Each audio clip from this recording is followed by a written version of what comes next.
Bueno, Andrea, por favor.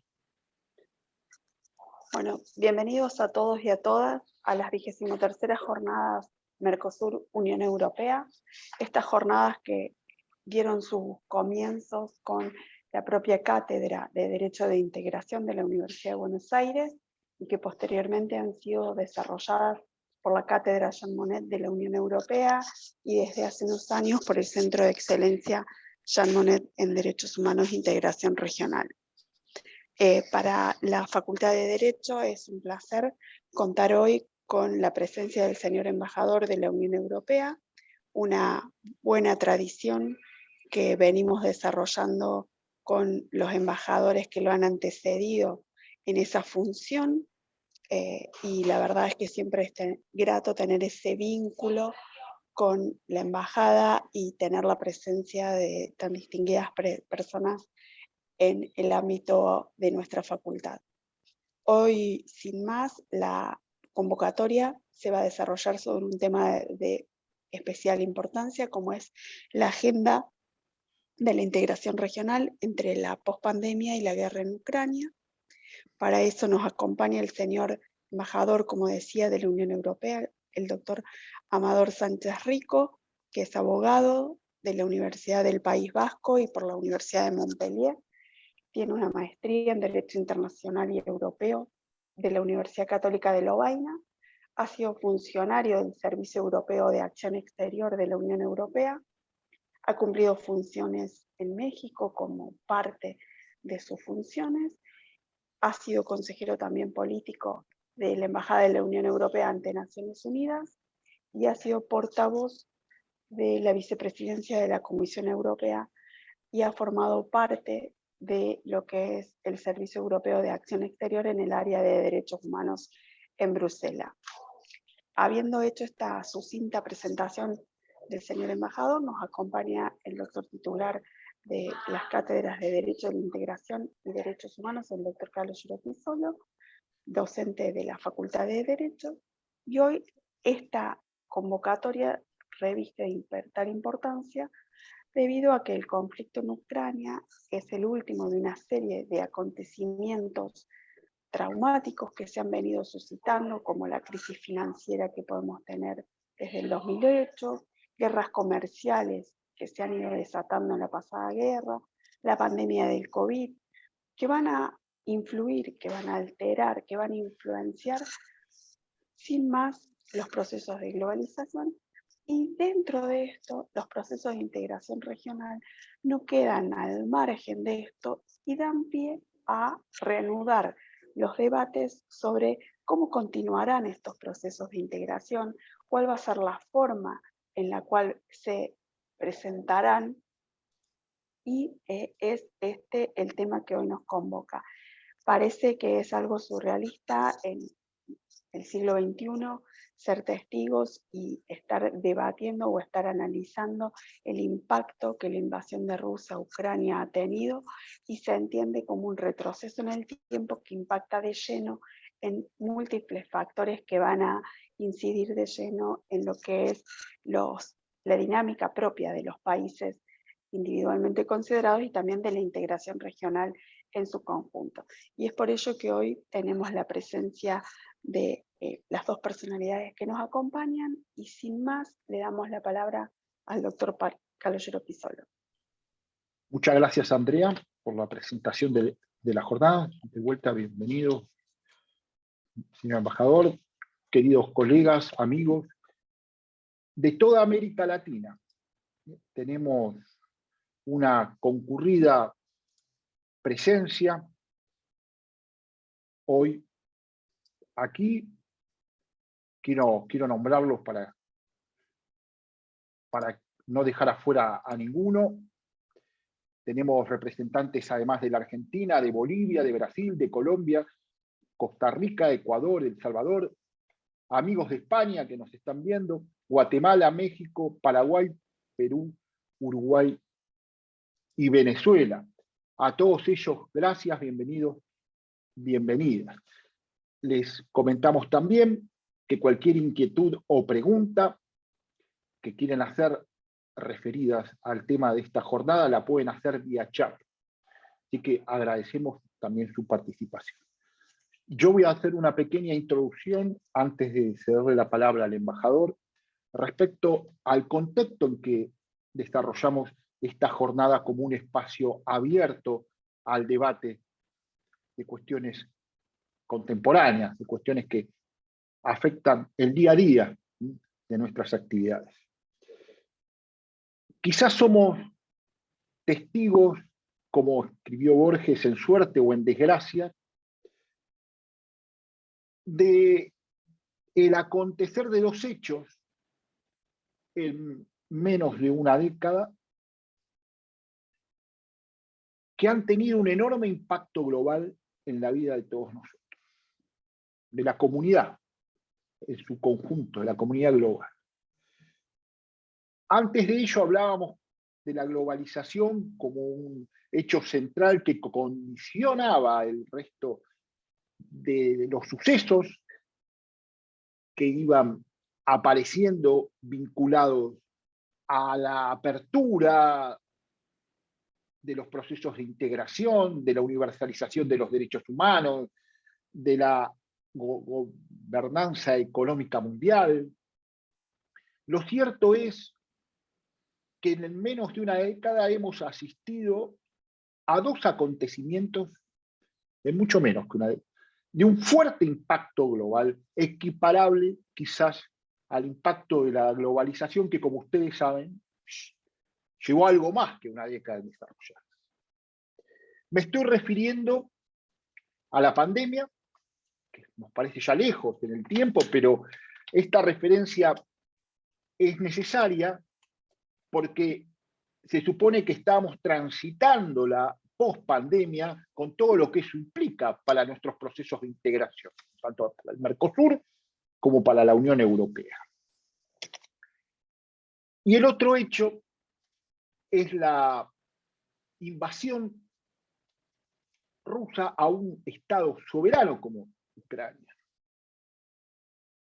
que constituye una verdadera tragedia.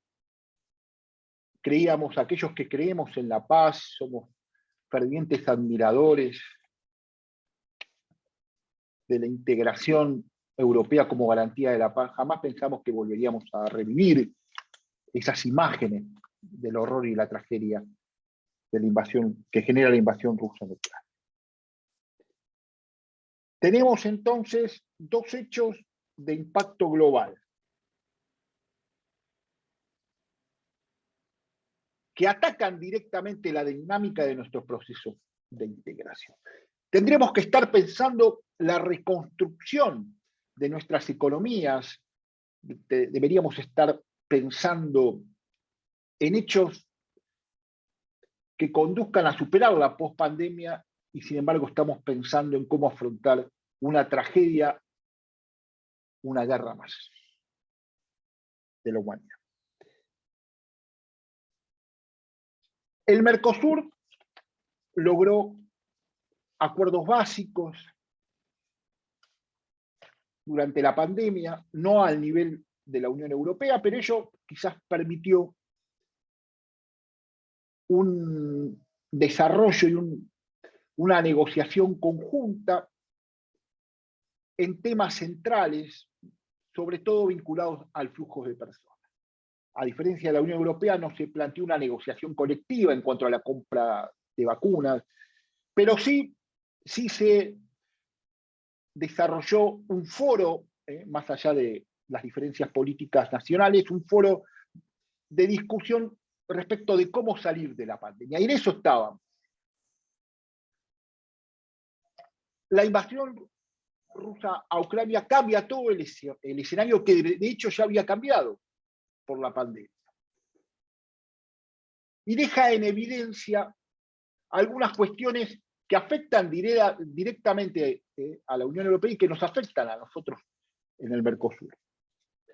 Sobre todo en materia energética y sobre todo en todo lo que es la materia alimentaria. Los expertos señalan que estamos muy cerca de una gran crisis alimentaria, de convertir la guerra en una gran crisis alimentaria. Lo primero que deja en evidencia el conflicto de Ucrania es la dependencia, la dependencia de la Unión Europea del gas ruso.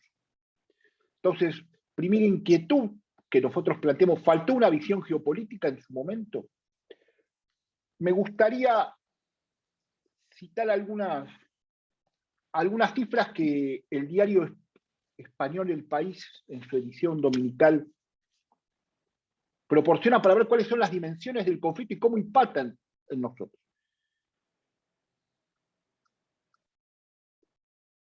¿Cuánto dinero ha pagado la Unión Europea a Rusia desde que empezó la guerra?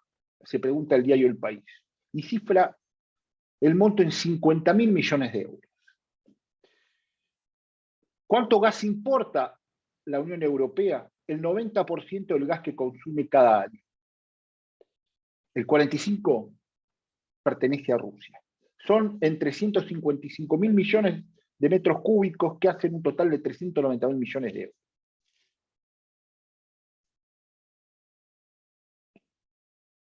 ¿Qué países dependen más energéticamente? Bueno, la situación es alarmante en Alemania, 54% del gas ruso compra, y en Italia, del 33%. ¿Por qué? Porque la compra significa una transformación en energía, y esa energía es fundamental para la industria. No importa el gas que se consume, sino cómo se transforma en energía. Evidentemente hay una afectación asimétrica, lo hemos visto, en cómo se han desarrollado los hechos. Hay países que tienen una menor o una mayor dependencia. Este es un hecho determinante. ¿Por qué? Porque cómo afecta al Mercosur, lo estamos viendo, lo estamos empezando a ver en las puertas de este lado del mundo del invierno. Reemplazar la dependencia rusa implica salir al mercado a buscar petróleo, gas que también necesitan nuestros países. Entonces, es muy interesante cómo se reorganiza la ecuación energética a partir de esta dependencia. Primer punto. Segundo punto es un cambio histórico en la neutralidad, en la clásica neutralidad de países como Alemania, hoy envía armas a Ucrania. Finlandia o Suecia están considerando el ingreso a la OTAN. Esto evidentemente repercute en la geopolítica mundial. Se acabó el tiempo de la neutralidad, es un escenario de nueva guerra fría. Son todos interrogantes que vamos a intentar desarrollar. Adelanto un tercer interrogante respecto estrictamente a la Unión Europea. ¿Qué pasa con la unanimidad necesaria para las sanciones a Rusia? Hay países como Hungría, Eslovaquia, que tienen una gran dependencia del petróleo ruso. Hoy la presidenta de la Comisión, von der Leyen, ha propuesto en su discurso ante el Parlamento Europeo acabar con la dependencia del petróleo en Rusia. No será fácil, pero tenemos que hacerlo. Y ha concluido su intervención en Estrasburgo con Slava Ucrania, gloria a Ucrania, y larga vida a la Unión Europea. Claramente se trata de un nuevo escenario, donde la cuestión energética es central. Otro aspecto que deja en evidencia, en nuestra opinión, el conflicto en Ucrania es la confirmación de la alianza estratégica de la Unión Europea con los Estados Unidos. Es un efecto centrípeto, porque genera centros de atracción. Especialmente es muy interesante ver cómo eso va a afectar a América Latina, cómo se reposiciona América Latina. Ustedes miran, es algo obvio, ¿no? Bueno, recordemos la época del presidente Trump, no era tan obvio, y no fue hace mucho. Cuestiones no menores es que pasa con la expansión del conflicto, la cuestión moldava, ¿no? El presidente del Consejo, Michel visitó en estos días Moldavia y prometió también ayuda militar. Tenemos ahí un enclave ruso, la Transnistria. Nombres que nos parecían desconocidos, pero que ya la prensa del mundo comienza a señalar como focos de conflicto. En fin, tenemos dos hechos de impacto global que miraron las bases del mundo tal cual lo conocíamos, la pandemia y la guerra en Ucrania. El gran debate es cómo sigue y cómo se reconfigura ese escenario mundial frente a estos hechos bisagras. Por el lado del Mercosur, se están tejiendo nuevas alianzas energéticas, pero todavía no tenemos una reacción global a nivel bloque. No se debe olvidar que un actor central en este conflicto es los Estados Unidos. E insisto, cómo se van a reperfilar las relaciones entre el Mercosur, los Estados de América Latina y con los Estados Unidos. Sin duda, sería necesario generar negociaciones comunes. Bienes escasos hoy, la energía y los alimentos, son bienes que nuestra región produce y que quizás por políticas públicas no del todo acertadas, hoy no podemos ofrecer. Es fácil la respuesta. Debiéramos concentrarnos en el desarrollo de políticas públicas de la integración que permita generar la producción, por ejemplo, alcanzar la autonomía energética y aprender de esta lección que nos da la historia. No quiero demorarlos más, quería hacer esta pequeña introducción y le cedo entonces la palabra al señor embajador para que pueda desarrollar su exposición en este marco teórico plata. Amador, ¿me escucha?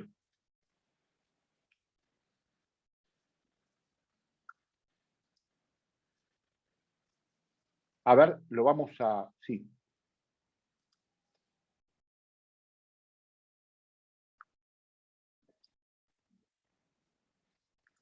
¿Ahí, Amador? ¿Nos escucha? Ahí sí. Perfecto, gracias. ¿Qué tal me escuchan? ¿Bien? Muy bien, sí. Perfecto, bueno, muchísimas gracias. Primero, muchísimas gracias a la Facultad de Derecho de la UBA por abrir este espacio de diálogo. Director, titular del Centro de Excelencia, al doctor Pi. Muchísimas gracias y también a la doctora, bueno, profesora Andrea Mensa, pero de verdad, doctor Pizzolo, muchísimas gracias por abrir este espacio y también agradecer a todos los que nos acompañan esta tarde. No he tomado notas de todos los países, pero es impresionante toda esta presencia, incluso desde el otro lado del Atlántico, desde Madrid, que nos estén también acompañando en el día de hoy, o desde España y varios países aquí de la región. Doctor, voy a intentar dar unas pinceladas, aprovechando lo que ha mencionado. No tengo un discurso preparado, pero sí que tengo unas reflexiones que me gustaría poner encima de la mesa para luego quizás provocar o generar un debate, un diálogo e intentar responder algunos de los temas que se puedan suscitar, ¿no? Yo llevo 6-7 meses, gracias por leer el currículum, ese breve currículum mío, que yo llevo 7 meses de embajador de aquí de la Unión Europea en Argentina. Antes estaba en Bruselas en el servicio exterior, que es el servicio diplomático de la Unión Europea, que tampoco tenemos tanto tiempo. Como servicio diplomático tenemos 10, 11 años desde el Tratado de Lisboa, con muchos de... Y esta charla, bueno, se da en un momento muy, muy oportuno, porque ya he tenido tiempo de aclimatarme un poco a este país, a las dinámicas, y lo que hubiera dicho hace unos meses, al poco de haber llegado aquí, es algo diferente de lo que voy a decir ahora. y será también diferente porque toda la geopolítica va muy rápido y tenemos que ir siguiendo las cosas. Pero esta charla tiene hoy un día un significado especial y por eso os lo agradezco también, doctor Picholo, porque estamos en el mes de Europa. El 9 de mayo es el Día de Europa, pero aquí en Buenos Aires, en Argentina, estamos organizando el mes de Europa con una serie de actividades para marcar esta efeméride. Cumplimos 72 años el 9 de mayo, pero estamos en todo el mes generando un poco de debate sobre de dónde venimos y hacia dónde va la Unión Europea y nuestras relaciones, en este caso con Argentina, pero también con toda la región. Y decía que llevo 7 meses aquí y cuando llegué me tocó estar en algunos, sigo yendo, me tocó estar en algunos think tanks, dar algunos discursos, algunas charlas, recordaba hoy esta mañana porque estaba en el CARI y estuve en el CARI también hace unos meses y recuerdo que cuando llegué todavía como muy impregnado de todo lo que teníamos en Bruselas el año pasado, a finales del año pasado, pues hablaba mucho de la autonomía estratégica de la Unión Europea, hablaba también de que la Unión Europea estaba en peligro, que es lo que suele decir o ha venido diciendo ya en los últimos 2 años Josep Borrell, que es el alto representante de la Unión Europea, que por cierto es mitad argentino, mitad español, y él venía ya hablando los últimos 2 años, desde la entrada en vigor de esta nueva Comisión Geopolítica de Ursula von der Leyen, de que la Unión Europea estaba en peligro, de que teníamos que empezar como europeos y como Unión Europea, como instituciones, a aprender a hablar el lenguaje del poder, a ser un poco más asertivos, a apostar de manera más decidida por la integración y por las políticas de defensa y de seguridad de la Unión Europea.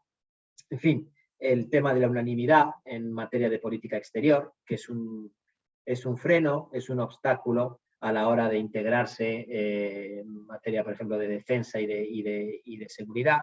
En fin, todos estos temas los puse ya encima de la mesa hace unos meses y sobre todo el asunto este de que la Unión Europea estaba en peligro. Y bueno, mucha gente por aquí me miraba como diciendo, bueno, pero no estarán las cosas tan mal. Y no es que estén mal, es que están peor. Todo lo que veníamos, no sé si preconizando, todo lo que veníamos temiendo se ha cumplido, pero de una manera todavía con una escala muchísimo más mayor y más grave. Como decías, doctor, ya antes de la pandemia veníamos observando una serie de derivas autocráticas o comportamientos imperialistas por algunas potencias, en las que hay que incluir a Rusia, evidentemente. Y lo que hizo la pandemia fue agravar, acentuar todavía más este tipo de conductas. Lo vimos con la famosa diplomacia de las mascarillas al principio de la pandemia, donde algunos actores querían imponer sus zonas de influencia, y luego llegó la diplomacia de las vacunas. Y esto hizo tensar todavía más el tablero de la geopolítica mundial. Y ahora, cuando ya pensábamos, como decías, doctor, que pensábamos que ya estábamos pasando la página de la pandemia y que estábamos viendo la luz al final del túnel, tenemos a un presidente autocrático que decide una invasión a gran escala, en toda regla, contra un país que consideran hermanos, según dicen en el Kremlin, y nos encontramos en esta situación. La Unión Europea ha dado pruebas antes del 24 de febrero, que fue la invasión, de darle o de quererle dar todo espacio diplomático, una salida diplomática, de diálogo, y escuchar a la contraparte rusa cuáles son sus reivindicaciones e intentar a toda costa evitar la situación en la que nos encontramos. Y no fue posible, a pesar de que el presidente Putin en muchas de estas reuniones, que fuese con el presidente francés o el presidente alemán o líderes de las instituciones de la Unión Europea que se desplazaron a Moscú, no fue verdad, no había absolutamente ninguna intención genuina de dialogar. Y lo que estaba clarísimo es que se estaba preparando una invasión en toda regla.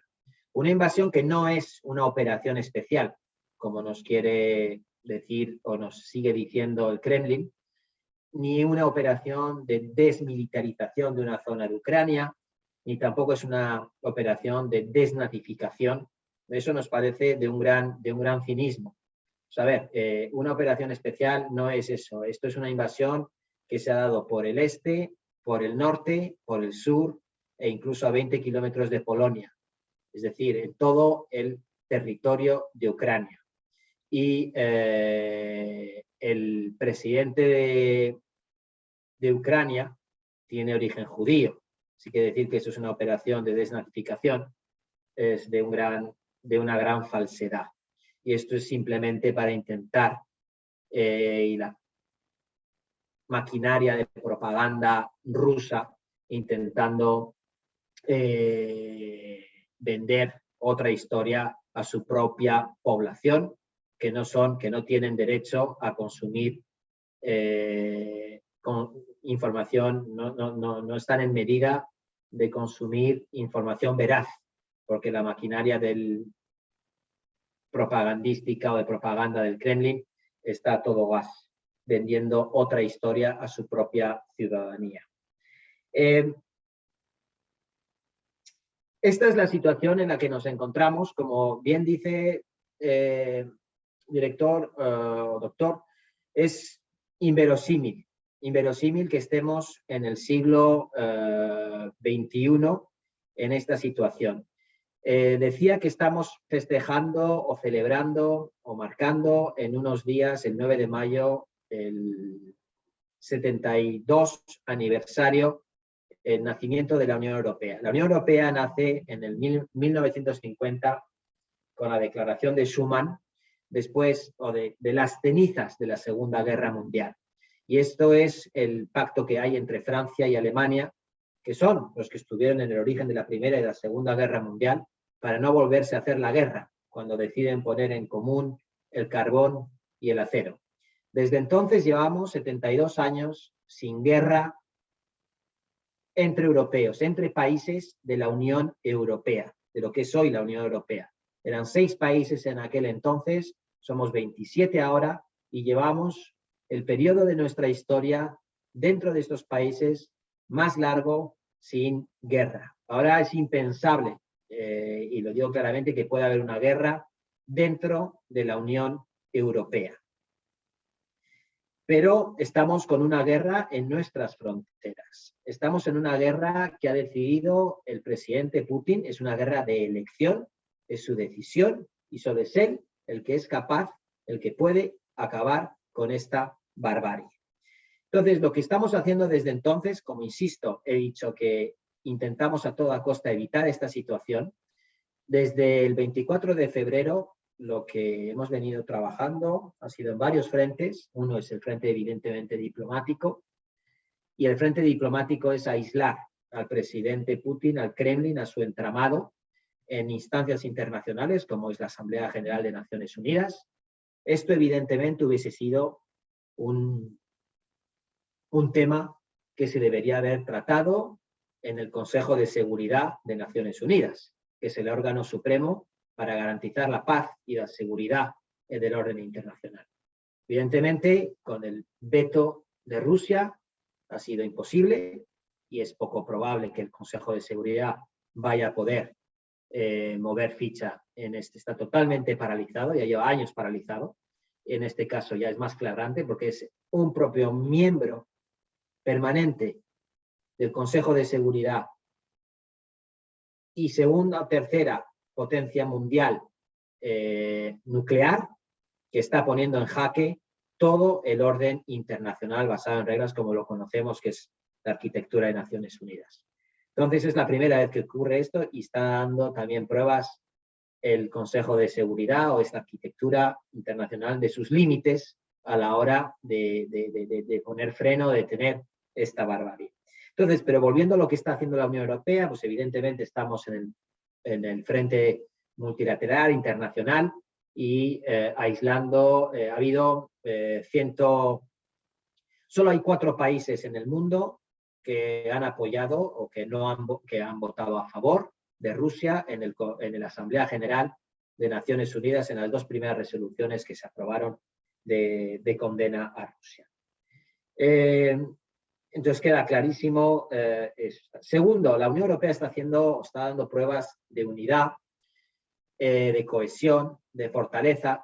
El presidente Putin quizás no se esperaba que la Unión Europea iba a reaccionar con una sola voz, porque como ha dicho el doctor, hay países de la Unión Europea que vienen con trasfondos diferentes, con historias diferentes, con desafíos diferentes, con dependencia al gas o dependencia y fronteras con un pasado diferente, y cada uno ve las amenazas de una manera diferente, pero aquí no ha habido ninguna duda y todos los países de la Unión Europea están alineados y condenando esta invasión de la manera más unánime y imponiendo una serie de paquetes de sanciones que tampoco tienen precedentes en la construcción de la Unión Europea.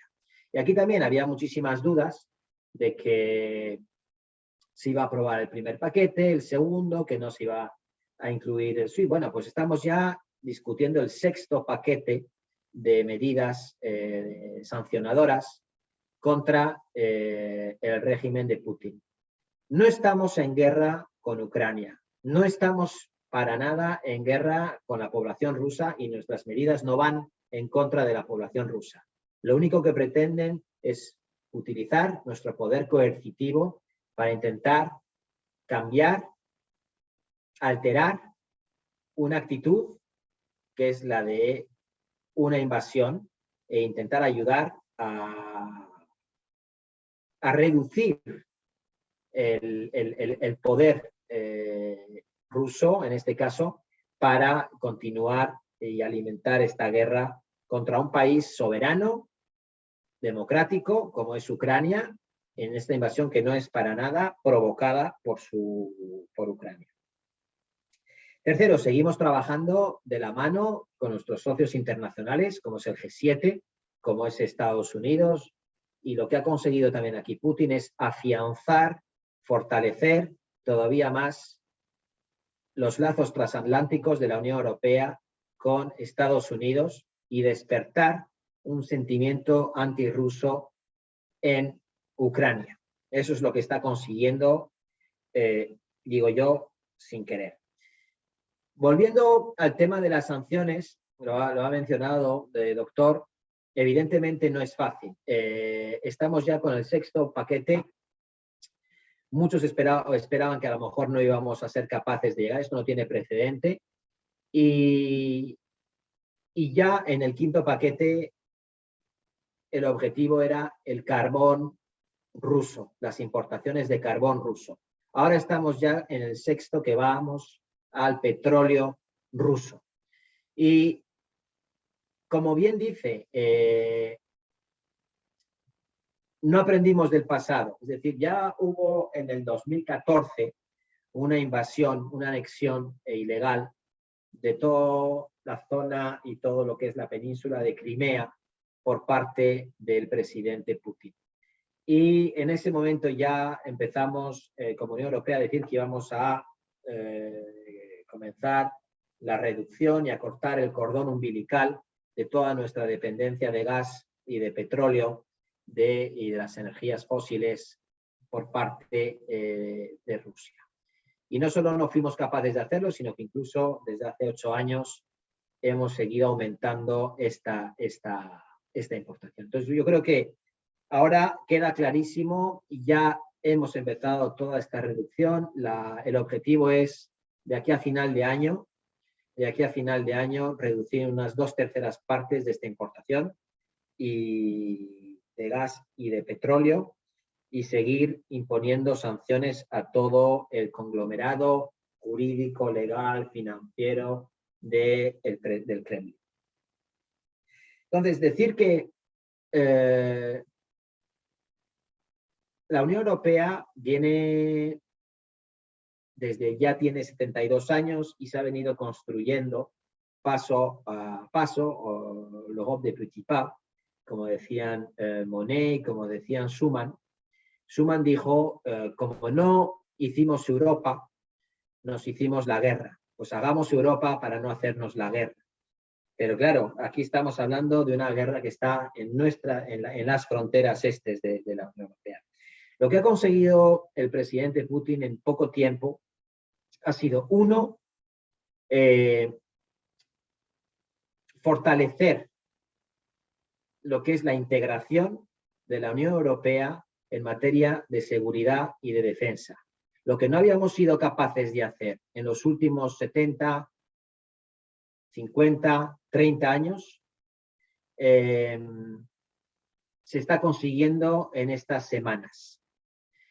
Por primera vez, la Unión Europea está proporcionando material humanitario y material bélico de autodefensa a Ucrania. Es la primera vez que utilizamos estas facilidades y que ya vamos con una tercera contribución. Estamos ya en 1.500 millones de euros intentando ayudar a Ucrania a defenderse. Insisto, no estamos en guerra con Rusia ni estamos en guerra, evidentemente las sanciones van contra los rusos o las rusas, pero queremos que Ucrania gane esta guerra y queremos ayudarles a autodefenderse. Y lo está haciendo la Unión Europea, como he dicho, por primera vez. Somos un proyecto de paz. Esto nos parecía imposible. Venimos de la Segunda Guerra Mundial, de las cenizas, pero el mundo es lo que es. No es tanto, no nos gustaría que fuera así, pero es como es y tenemos que saber adaptarnos. Y digo esto porque luego están también los países de la Unión Europea que están evidentemente también en base bilateral o a través de la OTAN ayudando a Ucrania. Y como decía, esto está haciendo que la Unión Europea se despierte desde un punto de vista geopolítico.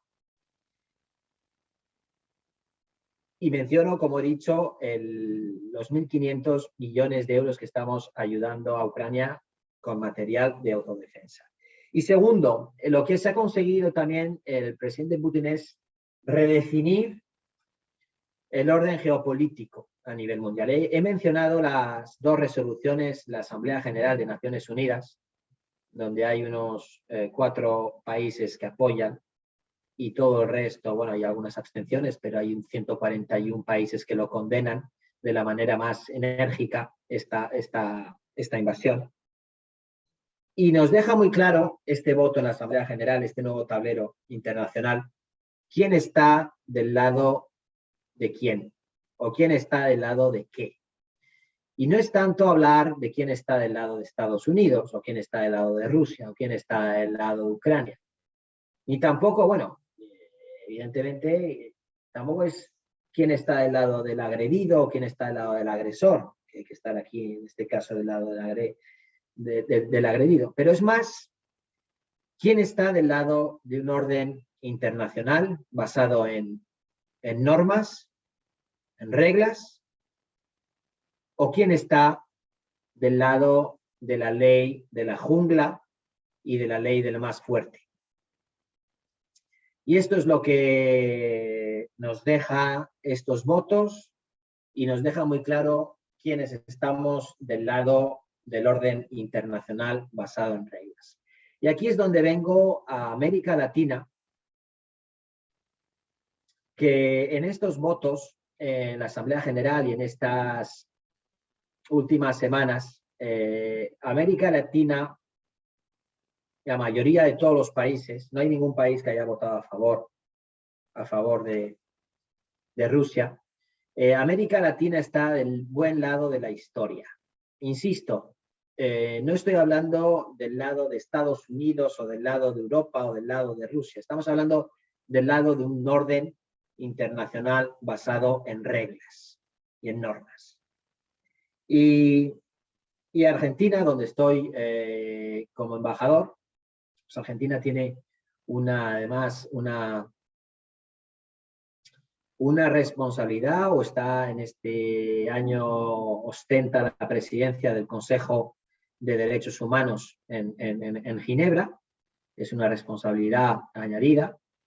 Y decir que se abren ahora nuevas oportunidades, doctor. Se abren nuevas oportunidades, porque si ya la Unión Europea venía diciendo antes de nos habíamos puesto como objetivo, que es el Pacto Verde, desde hace 2 años, la necesidad de realizar o de llevar a cabo una transición verde, de una apuesta más fuerte por las renovables, por la eficiencia energética, menos dependencia de energías fósiles, pues lo que viene a hacer toda esta nueva situación geopolítica es acelerar esta necesidad de transitar a lo verde.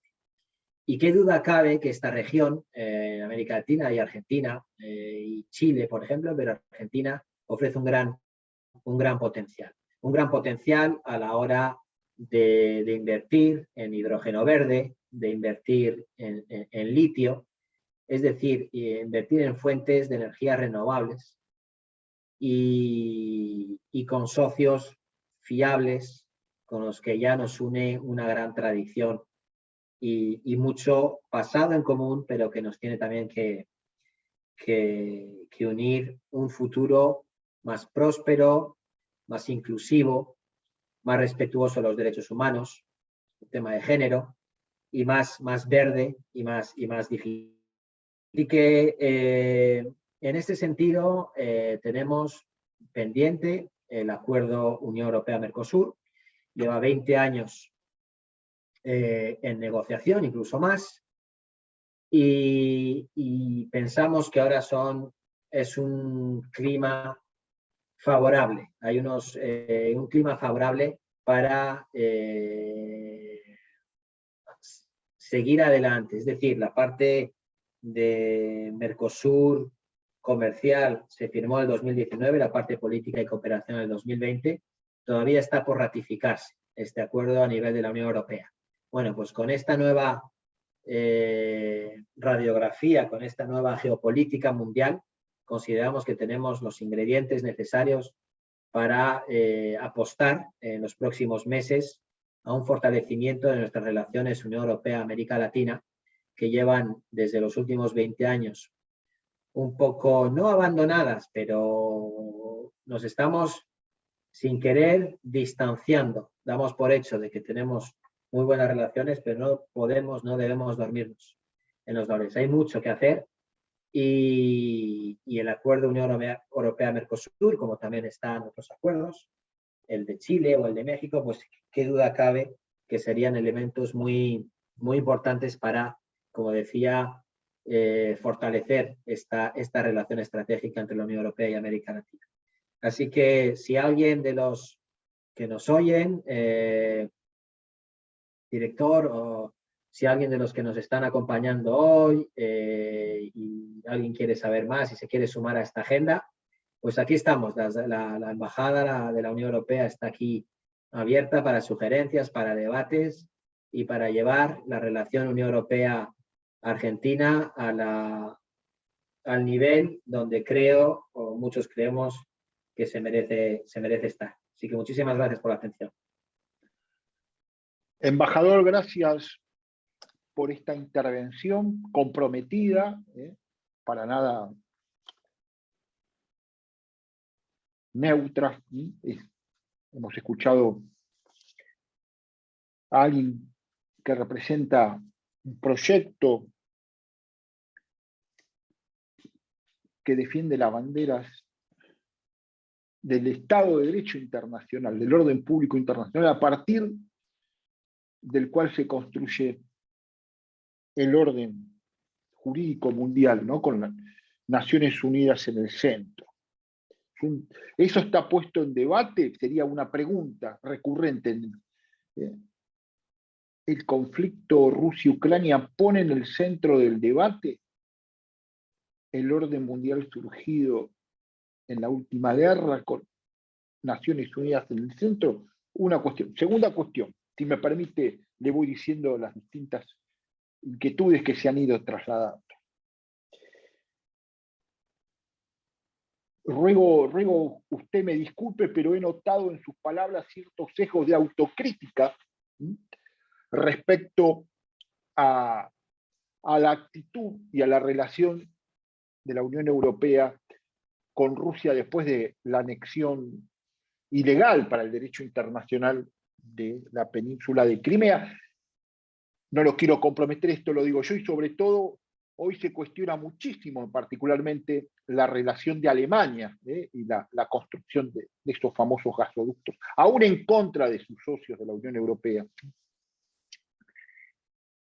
Estamos ante la necesidad de una autocrítica respecto al pasado inmediato, sería segunda cuestión. Una tercera cuestión que se nos plantea tiene que ver, usted mencionó el Pacto Verde, las energías renovables. Se puede decir que ahí encontramos un centro de la política de la Unión Europea, tanto interna como externa. La lucha contra los combustibles fósiles. No soy tan optimista, la pregunta es, ¿la dependencia actual se arregla? Sí, sin duda, con más energía renovable, pero eso es factible. Hay países como Italia, por ejemplo, que están pensando en reabrir las minas de carbón. Los números de la economía, de la dependencia italiana de la energía rusa son terribles. Pero bueno, la pregunta que se nos plantea es, ¿la crisis con Ucrania, el conflicto ruso-ucraniano, pone en riesgo la agenda verde de la Unión Europea?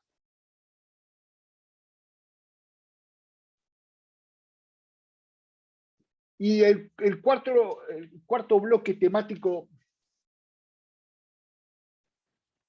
estoy tratando de hacer un resumen de todas las preguntas, por cierto, muy participativos, agradecemos a todos por las preguntas, tiene que ver con una materia que nos une en militancia y en ideología, que es la defensa de los derechos humanos.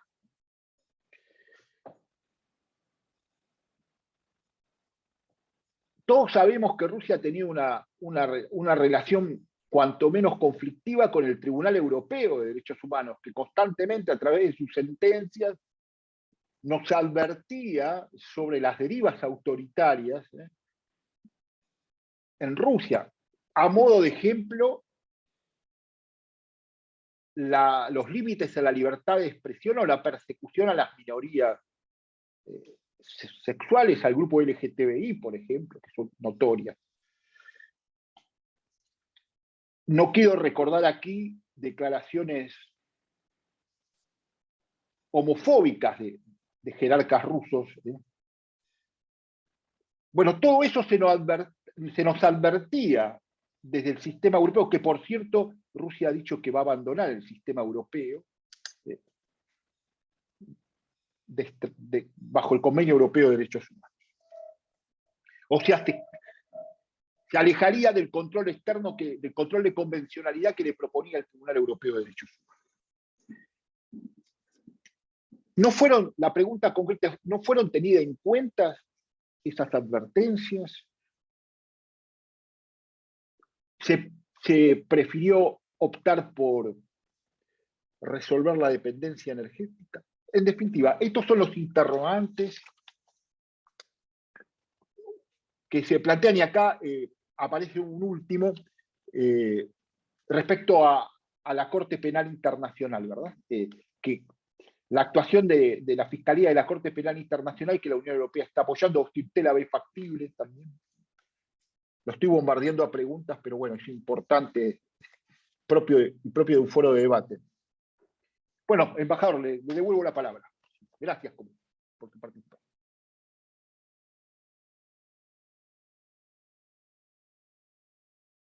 ¿Embajador? Ahí le damos la palabra, un minuto. Ahí estoy, ¿no? Ahí está. Gracias, Guillermo. Sí. Muy bien. Bueno, preguntas evidentemente todas muy relevantes, intensas, profundas, y no son fáciles todas de contestar de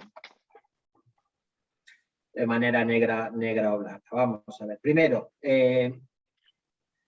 está poniendo esto en cuestión, esta invasión en cuestión, en peligro, en entredicho, todo el orden internacional basado en reglas. Evidentemente, aquí sí, aquí no caben medias tintas, profesor. Eso está clarísimo que nos debe, es un conflicto evidentemente para los países como Ucrania, el primero, que está siendo víctima de esta atrocidad y de esta barbarie, pero también para los países que están en la región, algunos de ellos países de la Unión Europea, es evidentemente de una gran preocupación por la cercanía, por la distancia geográfica. Pero nadie está a resguardo de esto que está pasando. Por mucho que estemos aquí a 14.000 kilómetros, nos debe preocupar de la misma manera. Es como si cualquier país en la región aquí decide invadir de la noche a la mañana un país vecino y nosotros desde la Unión Europea decimos, pues bueno, como eso está ocurriendo del otro lado del Atlántico, pues nos desentendemos. No, vamos a ver, estamos aquí ante una violación flagrante de toda la arquitectura internacional, de los principios básicos de la convivencia mundial, de nuestra coexistencia entre países, de todo el paraguas institucional de posguerra, de la Segunda Guerra Mundial. Estamos violando el principio de integridad territorial, de no injerencia, de no uso de armas para resolver un conflicto.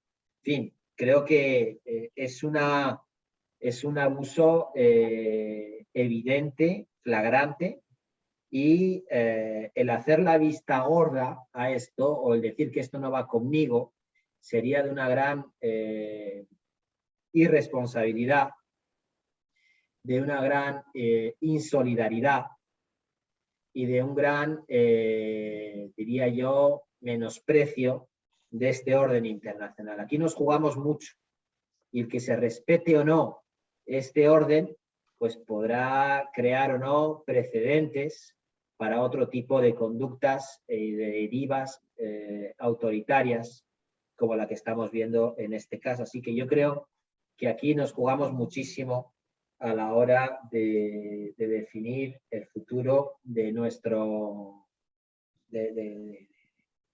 de toda esta estructura internacional, del orden internacional basado en reglas o no. Y lo de la ley del más fuerte o la ley de la jungla nos parece que sería retrotraernos al menos 100 años o 150 años en nuestra historia. Segundo, sí, cuestión de autocrítica. Bueno, si por autocrítica entendemos el sacar lecciones de cómo hemos actuado, pues sí, claro que es una autocrítica. Y esto está un poquito relacionada con la tercera pregunta, es decir, la autocrítica aquí es no haber sido capaces en los últimos años, viendo cómo esto venía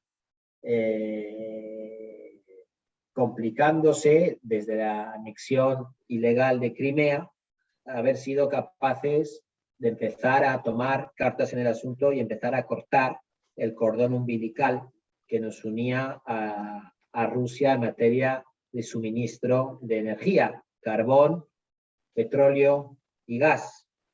Entonces, bueno, estamos en ello, estamos con el 6º paquete que va a tratar el tema del petróleo. Ya hemos prohibido o sancionado las importaciones de carbón y evidentemente esto no se puede hacer de la noche a la mañana, pero los compromisos de llegar a 2/3 partes de aquí a final de año ya dice mucho.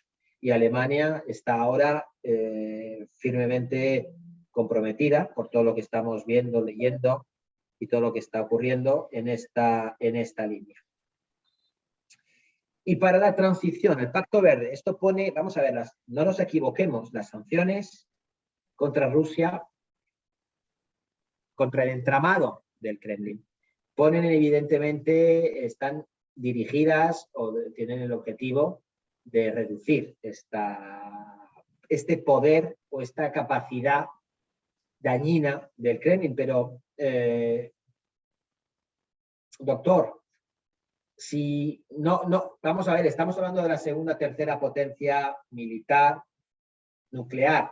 Por mucho que hubiésemos incluso cortado todo el gas ayer o hace 2 meses, no se puede tampoco pensar que Rusia no hubiese podido atacar Ucrania. Es decir, la invasión hubiese sido la misma o peor, porque también vamos a ver, el que mañana o que hace 2 meses hubiésemos cortado todo no hubiese impedido al presidente Putin de librar o de lanzar esta invasión, ni lo va a impedir mañana, pero sí que conduce todo hacia eso, que es evitar esta dependencia que es demasiado importante e intentar reducir su capacidad de acción y de maniobra y de cometer estas barbaries. Pero hacia eso vamos. Pero como decía, las sanciones también van a tener un efecto negativo para la Unión Europea. Y lo están teniendo. Esto va a suponer, después, como decía antes, de la pandemia, en la que ya pensábamos que estábamos saliendo de una situación trágica, pues ahora nos ha metido el presidente Putin con esta guerra de elección, que es su decisión, en una coyuntura mundial muy, muy preocupante, sobre todo en el ámbito económico, financiero. Ahora puede haber problemas de suministro de alimentos, pero como decía, para la Unión Europea las sanciones van a tener un efecto importante y negativo. Negativo porque además va a haber que añadir ahí pues todo el impacto económico que está teniendo ya los 4, 5, 6 millones de refugiados que están llegando al territorio de la Unión Europea, como va a tener también un impacto negativo, o si no es negativo, costoso, el hecho de tener que aumentar los gastos militares por parte de varios países de la Unión Europea, como está teniendo el efecto inflacionario de subida de precios de gas y de petróleo, en fin, pero es el precio que estamos dispuestos a pagar. Y volviendo al suministro, al Pacto Verde, esto pone en peligro los compromisos de la Unión Europea adquiridos dentro del marco del Pacto Verde.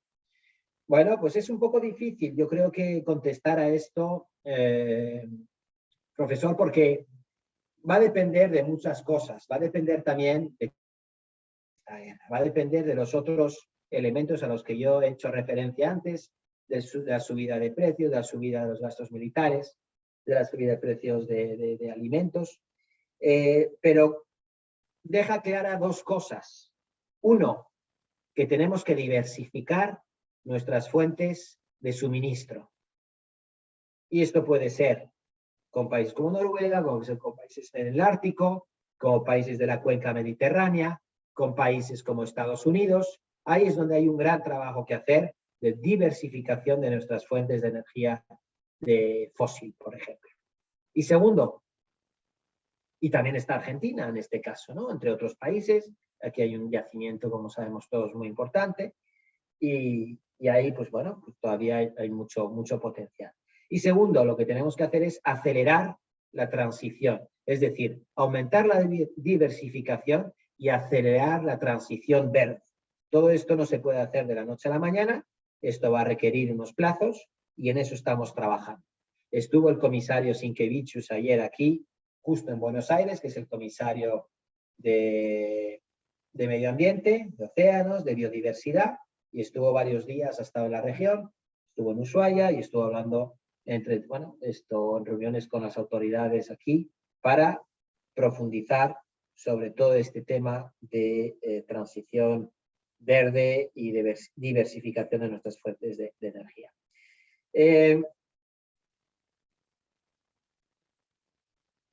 Tenemos, los compromisos están clarísimos. En el 2050 la Unión Europea es el primer actor, primer continente, primer actor, como decía, que se ha comprometido a la neutralidad climática en el 2050 y en el 2030, esto es también resultado de la COP26 de Glasgow, nos hemos comprometido a reducir en un 60% la emisión de gases de efecto invernadero en comparación a los niveles de 1990. Bueno, pues ahí estos compromisos siguen ahí. Yo no creo que tengamos que pensar que porque estemos en esta guerra los objetivos cambien. Al revés, lo que hacen todavía es más importante, más imperioso, más urgente el transitar a una energía verde cuanto antes. Veremos si podemos o no cumplir los plazos, pero eso esperamos. Y ya acabando un poco con el tema del comportamiento de Rusia en los últimos meses, en los últimos años. Bueno, sí, se venía viendo esta deriva. Queríamos pensar o pensábamos que no íbamos a llegar a esta situación. Por eso estábamos todavía dándole todo el espacio al diálogo, a la salida diplomática. Pero qué duda cabe que, por ejemplo, en materia de desinformación, de la lucha contra la desinformación, a los ataques cibernéticos, ya estábamos trabajando. Hay una página web, y yo estaba justo en Bruselas antes de llegar, que teníamos, que se llama EU contra desinformación, EU versus Disinfo. A lo mejor lo puede transmitir a todos sus alumnos y a los que nos acompañan hoy, que lo que ha hecho en estos últimos años ha sido desenmascarar todas las campañas de desinformación que se llevaban a cabo por el Kremlin. Hay alrededor de 12.000, 13.000 maniobras de desinformación que las hemos puesto al descubierto. Eso es de acceso para todos los ciudadanos, y ahí es donde estamos intentando desenmascarar o al menos revelar todo lo que estas maniobras, diría yo, manipulación del espacio informativo por parte del Kremlin o de actores pro-Kremlin. Y para acabar, la Fiscalía de la CPI, de la Corte Penal Internacional, bueno, estamos ayudando a documentar, la Unión Europea está ayudando a documentar los casos, y esperemos que, la Corte pueda pronto, es verdad que Rusia no forma parte, pero que al menos la Corte pueda pronunciarse en cuanto pueda. Así que, bueno, no manejo evidentemente los plazos, eso es algo que va más allá de nosotros, pero estamos ayudando, intentando proporcionar apoyo a la Corte Penal Internacional para que pueda hacer este trabajo en las mejores condiciones. Muy bien, embajador. Una vez más, gracias por su tiempo y por su amabilidad, por su sinceridad. No lo entretenemos más, sabemos que tiene una agenda apretada para hoy. En nombre de todos los presentes, le agradecemos este contacto con nosotros y nos vamos a volver a ver en el primer Congreso Internacional, ya de manera física en nuestra facultad, presencial, primer Congreso Internacional de Integración Regional y Derechos Humanos, puntos de convergencia. Tenga usted muy buenas tardes, señor embajador. Y me despido de todos y todas, gracias por participar y los invitamos a que puedan volver a formar parte de esta comunidad académica en nuevas actividades. Muchas gracias a todos ustedes por la paciencia, por el seguimiento. Estamos aquí, como he dicho, a vuestra disposición y un placer será volvernos a ver dentro de unos meses, profesor, doctor, para seguir debatiendo sobre este tema. Veremos cómo ha evolucionado la situación. Muchas gracias. Gracias, Amado. Un gran abrazo. A todos, amigos, queridos hermanos de América Latina.